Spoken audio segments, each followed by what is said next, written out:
টিমের football team, যারা কিনা ফুটবলের কোনো কিছুই জানতো না। তো হঠাৎ করে একদিন এই টিমেরই কোচ হয়ে আসেন সিজিয়ান নামক একজন ব্যক্তি, যে কিনা নিজেও আসলে কোনো কোচই ছিল না, বরং সে ছিল একজন সামান্য ফটোগ্রাফার।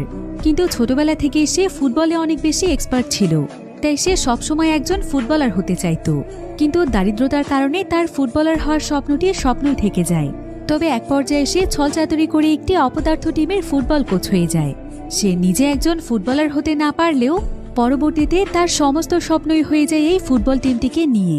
তাই সে তার এই প্রাণপ্রিয় টিমটিকে শূন্য থেকে আন্তর্জাতিক পর্যায়ে নেয়ার জন্য করতে থাকে অক্লান্ত পরিশ্রম।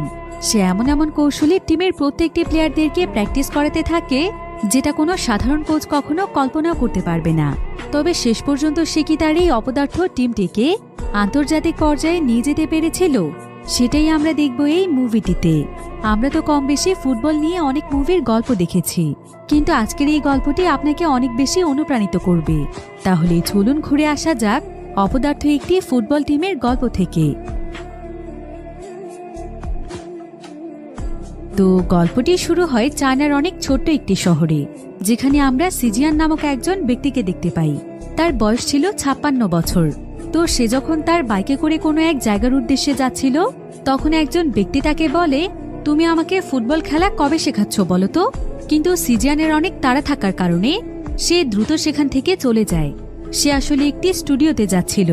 এদিকে রেডিওতে বলা হচ্ছিল যে লেখাপড়ার পাশাপাশি শিক্ষার্থীদের কোঅ্যাক্টিভিটি বাড়ানোর জন্য আমাদের শহরে ফুটবল তৃতীয় স্পার্ক কাপ অনুষ্ঠিত হতে চলেছে, যেখানে চাইলেই অংশগ্রহণ করতে পারবে হাই স্কুলের সমস্ত স্টুডেন্টরা।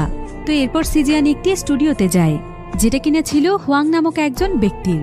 আর হুয়াং সিজিয়ানের পরিচিত ছিল, তাই সিজিয়ান তার কাছ থেকে তার ক্যামেরাটি ধার নিতে এসেছে। কারণ সিজিয়ান হলো একজন প্রফেশনাল ফটোগ্রাফার, তবে তার নিজস্ব কোনো ক্যামেরা ছিল না।